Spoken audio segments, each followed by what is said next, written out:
hay temas estructurales a nivel de la sociedad que hacen que seamos una sociedad enferma. Bien, Soledad, me interesa saber, en la actualidad, ¿cuál es el estado del idioma del idioma español en las Américas, en el continente? Tomando en cuenta las nuevas influencias, tomando en cuenta, obviamente, las nuevas tecnologías, el surgimiento de la inteligencia artificial, ¿en qué estado se encuentra el idioma español hoy día? Yo creo que el español... Mira, para darte un dato, las lenguas oficiales de la ONU son el francés, el portugués, el inglés, el español, el ruso, el árabe, el hindi. Parece que va a entrar el Bahasa, que el otro día me dijeron que no había que decir Bahasa, que era una incorrección. El indonesio. Es una lengua oficial del mundo. Es una lengua que según el ranking, porque esto es como los rankings de las universidades, puede ser la segunda lengua más hablada del mundo o la tercera. Ay, me faltó el chino mandarín en las lenguas oficiales de la ONU, perdón. Pero es una lengua hablada como primera lengua o como segunda lengua que tiene una vitalidad enorme. Tiene una vitalidad enorme. Hay problemas ahora, tú sabes, contextuales que tienen que ver, no sé, políticas lingüísticas, lo que está pasando ahora en Estados Unidos, que hay una comunidad enorme, pero enorme, de hablantes de lengua española. Pero claro, eso tiene que ver con cuestiones de política, ¿no? Pero es una lengua muy hablada, muy hablada. No sé si supiste que el año pasado hubo un debate en torno a una película que dirigió un director francés, que no la he visto la película, pero él hablaba de español como lengua de pobres y de migrantes, que generó mucho ruido. De hecho, el Día del Idioma en Chile me invitaron a un debate para reflexionar en torno a eso. ¿Es realmente el español una lengua de pobres y de migrantes? Yo daba como ejemplo lo que sucedió con la historia del inglés. ¿Tú podrías imaginarte que uno afirmaría eso del inglés? Inglés una lengua de pobres. Y efectivamente, durante la Edad Media, durante la consolidación de la monarquía anglo-normanda, durante el siglo XI hasta el siglo XV, siglo XI, siglo XII, siglo XIII, el inglés no se hablaba en la corte de lo que se entiende hoy por Islas Británicas. Estaba mal visto. Era lengua de granjeros, era lengua de campesinos. Lo suyo era hablar un proto-francés o francés medieval o como lo quieras llamar. Estuvo a punto de desaparecer el inglés. ¿Y quién diría que hoy por hoy es una de las lenguas, si no la lengua más dominante, hablada? Y más la lengua, hablada. claro. Entonces, todas estas cosas dependen del momento, del punto y también de la actitud en relación con esa lengua. A mi juicio, la lengua española está gozando de una salud enorme, a veces por cosas que quizás uno no querría. Por ejemplo, en el mundo. Yo tengo una gran amiga croata, es una hispanista croata, y hay mucha gente interesada por aprender español en Croacia. Croata, pero además es hispanista. Estudió español en la universidad y es la directora del departamento de lenguas romances, y es una hispanista y habla un español exquisito. Y le decía, Ivana, ¿por qué? En mi época por las telenovelas. Las telenovelas mexicanas, las telenovelas venezolanas. Y hoy por hoy, aunque no lo creas, el reggaetón se instaló en el mundo. ¿Y qué quiere el mundo? Entender esas letras, cantarlas. Te digo, quizás no sea el ideal. El reggaetón y la música urbana ha sido un elemento de propagación también del español. Shakira, hay cultura popular. Al final la cultura popular llama la atención, despierta, ¿no? un interés, pero luego también puedes encontrar ejemplos muy refinados.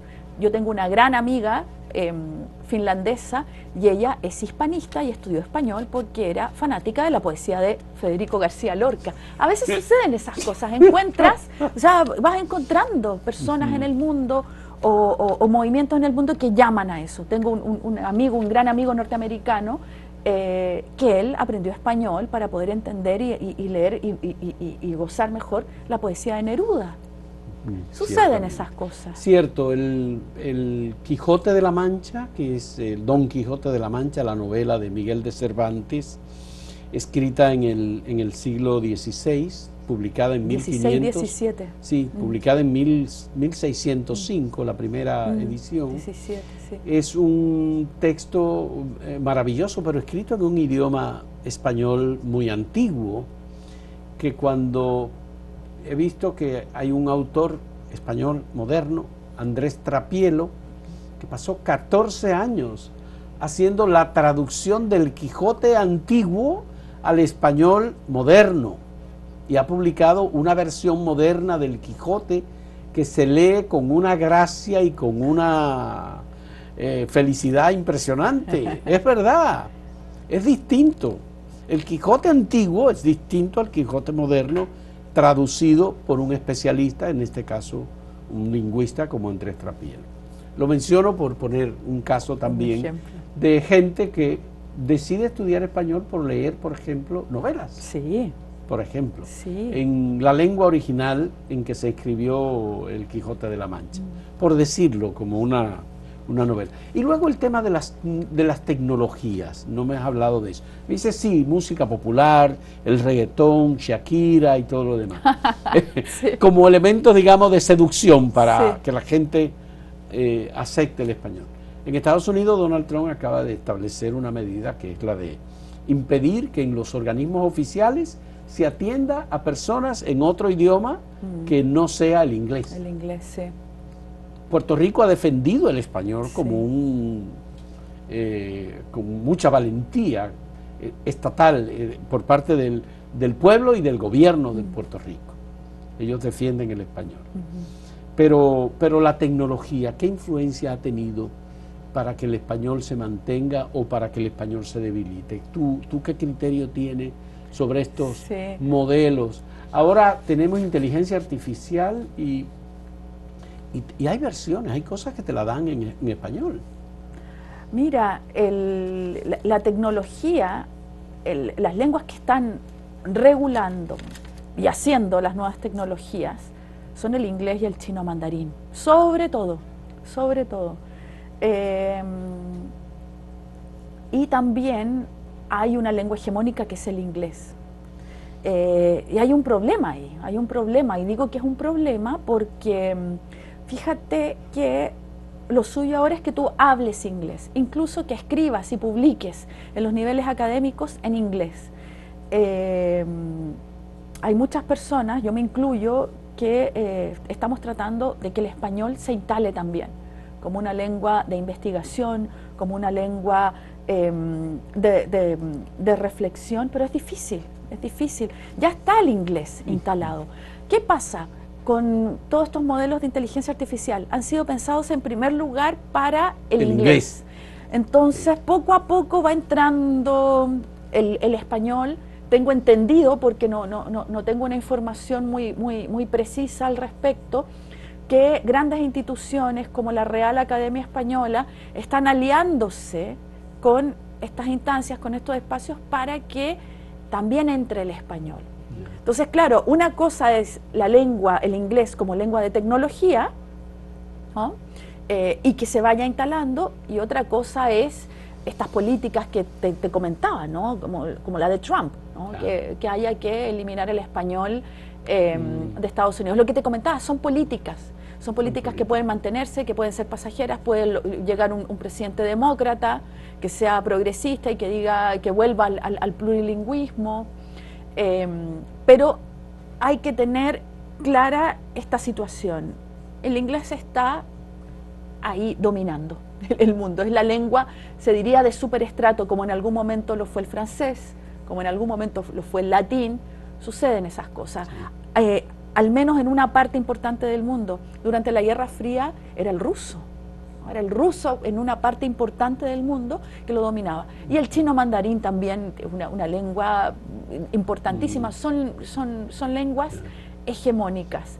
Y la situación del español, entonces, volviendo a tu pregunta, yo creo que es un work in progress. Va poco a poco el español instalándose, pero como sea, yo creo que la tecnología te obliga a ser bilingüe con inglés. ¿Qué piensas de este debate que se mantiene, subsiste, es una cosa muy fuerte en muchos lugares, sobre el español inclusivo? El uso de un lenguaje inclusivo como parte de integrar comunidades, integrar sectores, integrar grupos sociales, de género, etcétera, en el habla cotidiana. ¿Tú qué piensas de eso? Y en los documentos oficiales. Claro. Bueno, una cosa es la inclusividad y otra cosa es desde la morfología lo no binario. Yo siempre hago esa aclaración. La inclusividad es relevante tener conciencia de que quizás usando una palabra puedes hacer sentir mal a un otro, ¿no? Sí. O quizás usando una palabra puedas incorporar a más referentes.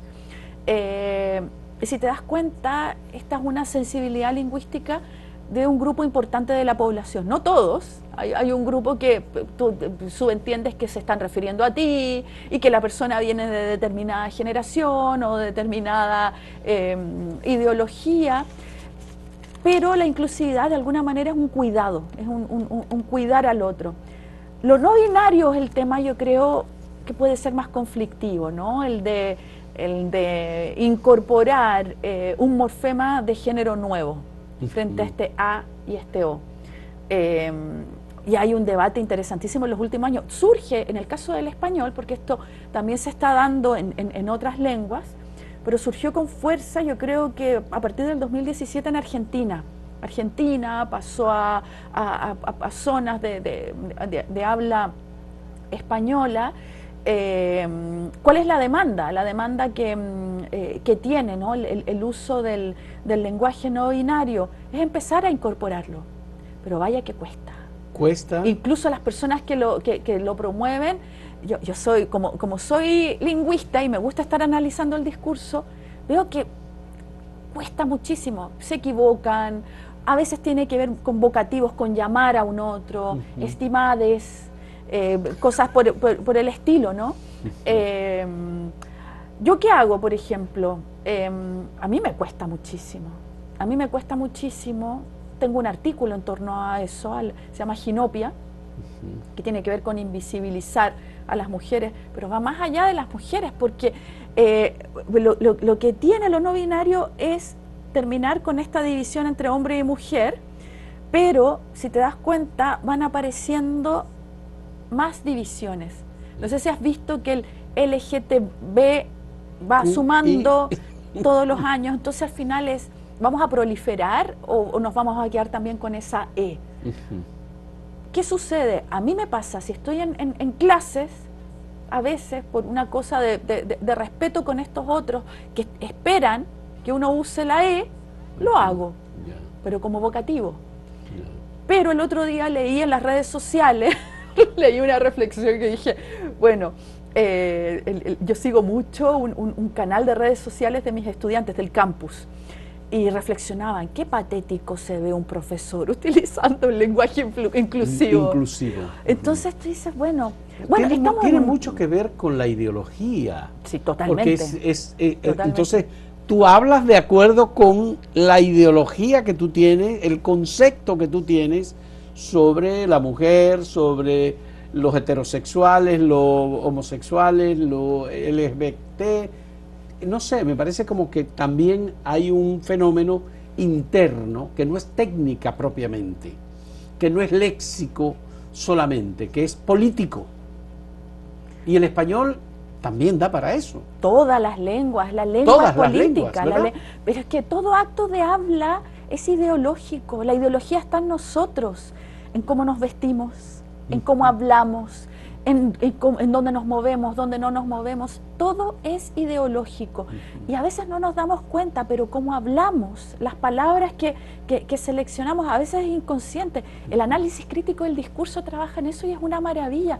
A veces no te das cuenta y basta quizás seleccionar, estoy utilizando esta palabra y no esta otra, porque me representa esta palabra. Todo es ideológico. Soledad, tú has mencionado las redes sociales y que participabas, mira lo que dicen tus estudiantes, pero en las redes sociales también, como se estimula mucho el tema de la brevedad y se limita el número de palabras en determinadas redes, se cortan palabras y se va a una abreviatura de nuevo tipo. ¿Qué hacemos con eso? ¿Eso empobrece el español? Qué buena ¿Eso pregunta. empobrece de alguna manera el contenido del diálogo? ¿La posibilidad de entendimiento? ¿En qué estamos con esto? Mira, es que tocas un tema muy interesante, porque no siempre esto lo ves en las redes sociales. Estamos ahora con un debate importante en mi universidad. Mi universidad es una universidad pública. Queremos volver a la trieste mentalidad, poco a poco, que funcionarios que no son profesores y estudiantes puedan votar, puedan tener derecho a voz y voto. Es un debate importante, y en ese debate que estamos ahora viviéndolo, yo soy senadora universitaria, por lo tanto incido políticamente en eso. Estamos escribiendo columnas para los periódicos porque hay grupos más conservadores y más reaccionarios que no quieren eso, no lo quieren para nada, quieren que seamos los profesores los que decidamos en torno a las políticas institucionales.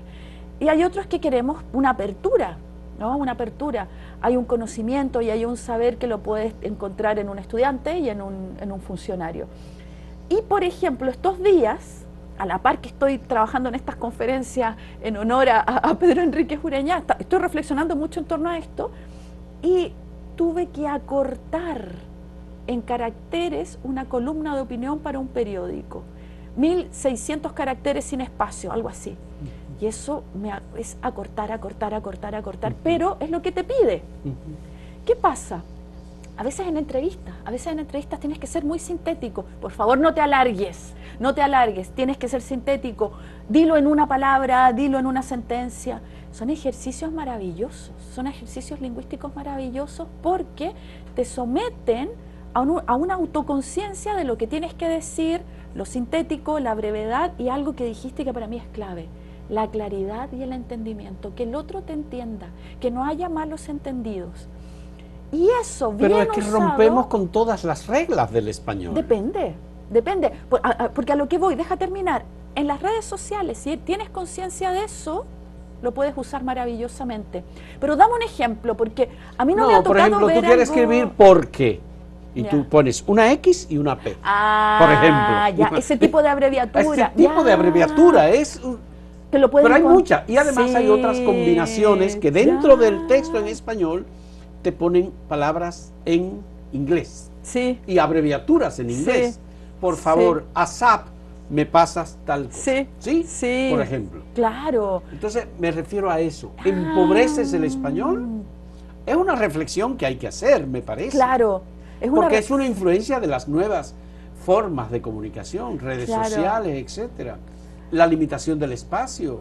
Pero son mira, unas cuantas palabras lo que te permiten, por ejemplo. Pero yo me acuerdo que esto empezó, ¿te acuerdas cuando aparecieron los primeros celulares? Ajá, y uno se mandaba, yo me acuerdo claro. que en Chile, 20 años atrás, aparecieron unos pequeños glosarios con una serie de abreviaturas para que escribieras con la mayor brevedad. ¿Pero te acuerdas los telegramas? También.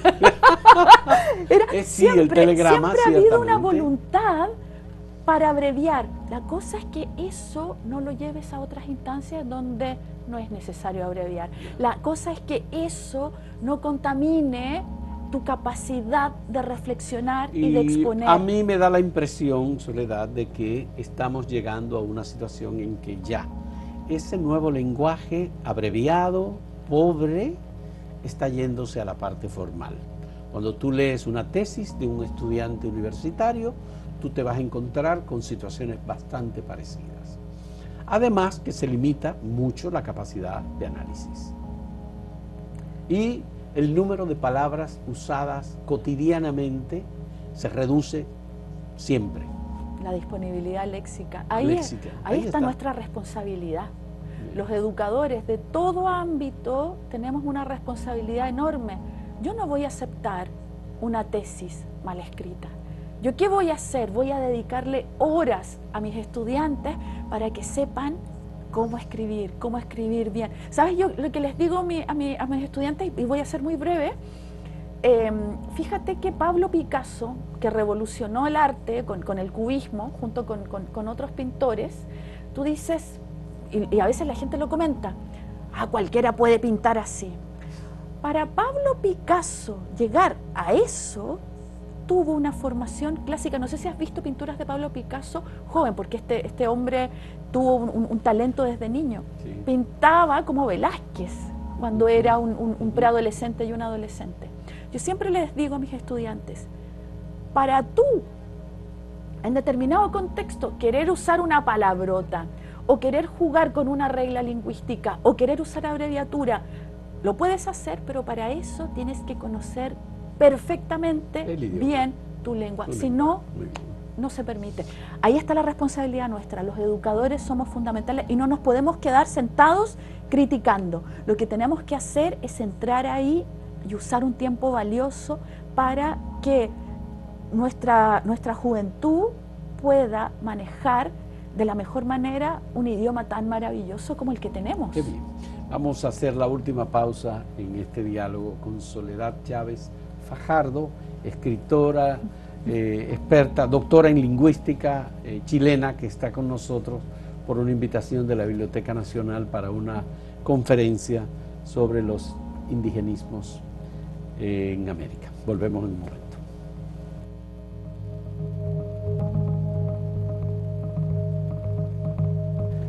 Soledad Chávez Fajardo, estamos en tiempos de muchas incongruencias, mucha violencia también mediática, social, una especie de rompimiento del diálogo, y me gustaría conocer tu punto de vista sobre la capacidad de comprensión que se tiene hoy día de la lectura, de los documentos de análisis crítico, de la capacidad de los estudiantes de hoy, incluso estudiantes universitarios.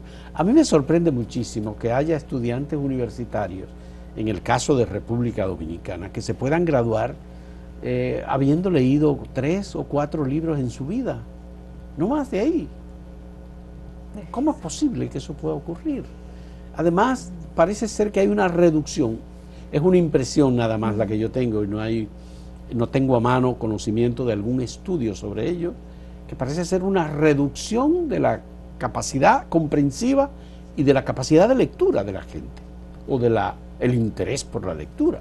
Sí. ¿Cómo desde la lingüística, desde el estudio de la literatura, como es tu caso, desde la universidad como maestra, en el caso de Chile, que es uno de los países más desarrollado intelectual y literariamente de las Américas, ¿cómo se interpreta esa dinámica de debilitamiento del conocimiento? Mira, esto es mundial, es un problema mundial, y al parecer he estado leyendo algunos informes en torno a lo que ha implicado el uso del celular. Al parecer, darle el celular al niño o dejarle el computador al niño, a veces por razones que se justifican, tienes que trabajar, no te queda otra, estamos en unas situaciones límite, ayudan a que el pensamiento crítico y esa sana curiosidad que pueda tener un niño se limite. Hablamos de adicción tecnológica por vía del celular. Sí. He leído un texto de una psicóloga que ha dicho que en realidad estamos hablando de consumidores, en el caso de las redes sociales, adictivos. ¿sí? Que padecen adicción, así como tú puedes padecer adicción al tabaco, adicción al alcohol o adicción a las drogas, se padece adicción al móvil, al estar conectado. Claro. A veces puedes estar leyendo cosas estupendas. Yo me leí las obras completas de Kropotkin en el celular, en momentos, no sé, en el metro. O sea, depende mucho también. Yo lo he visto en mi propia historia. Depende mucho de lo que un sociólogo francés, Bourdieu, hablaba del hábitus. Es cómo te criaste, qué pasaba en tu casa. En tu casa había libros. Se apagaba la tele a la hora del almuerzo, se hablaba de política, se reflexionaba en torno a ciertos temas culturales. A veces es difícil, insisto, yo lo veo, yo tengo una sensibilidad muy especial con mis estudiantes. Mi universidad, que es una universidad pública, entra un número importante de estudiantes con una serie de problemas familiares. No sé si tú supiste que en Chile hace unos años atrás, bueno, tuvimos un estallido, una situación política muy especial, pero previo a eso, y en esa época yo era jefa de carrera, tuvimos un paro, una paralización en la universidad porque los chicos empezaron a suicidarse. Y empezó a aumentar el número de chicos que tenían problemas de salud mental y tenían que ser internados en espacios psiquiátricos, ¿no? Mucho tratamiento psicológico, mucha demanda también de psicólogos, y hablamos del paro de salud mental, paro por salud mental, fue histórico.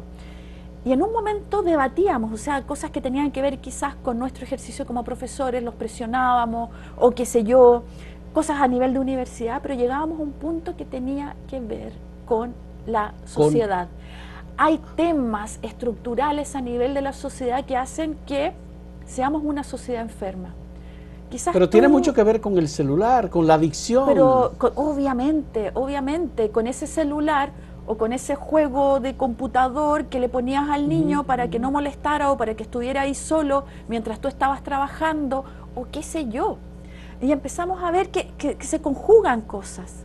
Hay dos fenómenos políticos globales que han pasado que yo creo que habría que mencionar. El Brexit en Reino Unido y la elección y reelección de Donald Trump en Estados Unidos. La gente antes era muy cuidadosa en Estados Unidos sobre las formas. Sí.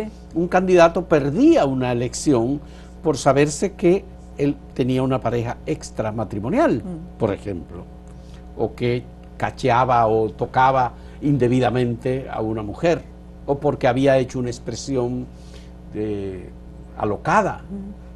Eso no pasa ahora ya. No. Es decir, ya se soporta todo.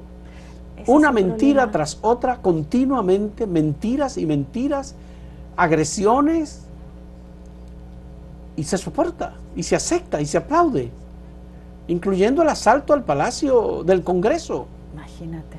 Y se les considera tal vez héroes a los que asaltaron el Congreso en Estados Unidos. Entonces, es como esa nueva generación, resultado de esa adicción a las nuevas tecnologías. ¿Es eso? ¿Se puede interpretar de ese modo en el uso del idioma, en cómo el idioma incorpora, cualquier idioma estoy hablando, incorpora, así como tuvimos la primavera árabe, que fue el resultado de, obviamente, redes sociales, conectividad, nuevas formas de contacto, que tuvo un efecto político positivo y democratizador, pero después lo ha tenido en contra. Es contra la democracia que va todo, contra las libertades. Mira, yo no podría quedarme solo en la adicción a las redes sociales. Es una de las causas, porque ojo, las redes sociales bien utilizadas son una maravilla. Durante la pandemia, a mí me ayudó. Yo quedé en la pandemia en otro país. Pasé toda la pandemia en Irlanda. No tenía mi biblioteca. No tenía nada. Tenía una muda de ropa para 3 días y estuve 3 años en Irlanda. Imagínate, siendo jefa de carrera, siendo subdirectora de investigación en ese momento, teniendo que dar cursos, etcétera, etcétera. No te imaginas lo que me ayudó la red, no la red social, internet, tener acceso a bibliotecas, sí, claro, y digitalizar. Por eso te digo, todo depende de cómo uses algo. Pero obviamente que internet mal llevado es nefasto. Pero hay más cosas también. Tú hablaste de algo fundamental, que es la ética. Antes tú eras cuidadoso. Tú elegías a alguien que te representara y que fuera un líder positivo. Sí. ¿Por qué hoy por hoy estamos votando a líderes que tú basta verlos y dices, pero esta persona está enferma? Sí, claro. Esta persona tiene un comportamiento ético horroroso. ¿Es por la adicción a las redes? No lo creo, tiene que ver con la ética que tú ves. Hay una crisis ética enorme, que yo la asimilo a la decadencia de Occidente que llevó al derrumbe del Imperio Romano. Estamos en una situación ética muy crítica, y en esa situación ética muy crítica, claro está que tiene una causa importante el mal manejo del Internet, pero también los malos modelos, pero también una formación educacional absolutamente deficiente. Hay que ver qué pasa con la educación básica y media pública en Estados Unidos, qué pasa con la educación escolar y pública en el mundo, qué se está enseñando, qué se está dando para leer, qué sucede en las casas, incluso, aunque te parezca exagerado, hasta lo que se come. Exceso de azúcar te genera depresión, exceso de hidratos de carbono te genera inercia. Entonces hay una serie de aspectos que sumados implican una bomba atómica, que es la bomba atómica que estamos viendo hoy por hoy. ¿Y eso en qué se traduce? Que lo comentabas tú, los chicos no están leyendo quizás lo que leíamos nosotros, pero ahí también hay una responsabilidad. Insisto, los formadores tenemos una responsabilidad en torno a esto. Y esa responsabilidad, ¿en qué se traduce? En que quizás nosotros tengamos que ser unos buenos modelos también. ¿Qué le gusta leer al profe? ¿Qué libro tendrías que leer y no has leído? ¿Qué libro es fundamental? Yo siempre le digo a mis estudiantes, hay libros que se escapan de lo que yo estoy enseñando y estoy formando, pero son claves para ustedes y que tienen que leer. Tienen que leer El nacimiento de la tragedia de Nietzsche, tienen que leer la historia crítica y social del arte de Hauser, tienen que leer, yo siempre digo que hay un texto maravilloso de Karl Marx, El Brumario. El Brumario. Que es una maravilla. 18 Brumario. Claro, sí. Hay textos que son fundamentales y que hay que leer a Dostoyevsky, hay que leerlo. Nuevamente, por una cosa ética. Hay que leer textos que son fundamentales. Y eso quizás no te lo diga tu papá, que quizás no está tu papá. Quizás no está tu mamá, está todo el día trabajando y debe estar con una depresión del copón. Quizás no te lo haya dicho tu maestro de primaria.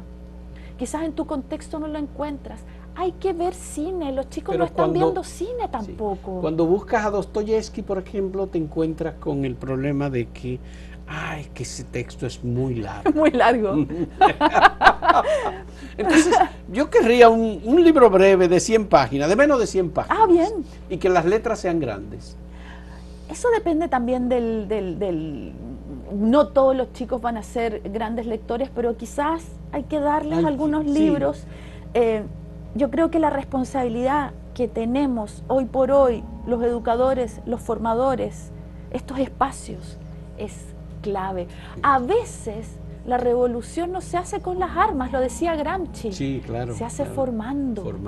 Y ahí estamos nosotros. Qué bueno. Me alegra muchísimo, Soledad, tu reflexión. Agradezco muchísimo esta conversación, luminosa desde mi punto de vista. Te agradezco mucho tu punto de vista sobre los temas que hemos hablado. Soledad Chávez Fajardo es lingüista, es literata, es profesora. Ya nos ha dicho que también es senadora en la Universidad de Chile. Profesora que ha venido a ofrecer una conferencia aquí sobre los indigenismos en República Dominicana, invitada por la Biblioteca Nacional. Muchas gracias, Soledad. Muy agradecido de este diálogo, de esta conversación, y ojalá que cuando vuelvas de nuevo tengamos la oportunidad de continuar dialogando sobre estos temas. Yo creo que no nos quedamos solo en el tema de los indigenismos, que fue lo de tu conferencia, sino que pasamos a otros temas que son igualmente interesantes. Muchas gracias. A ti, y gracias a ustedes, señores, por la compañía en este interesante diálogo.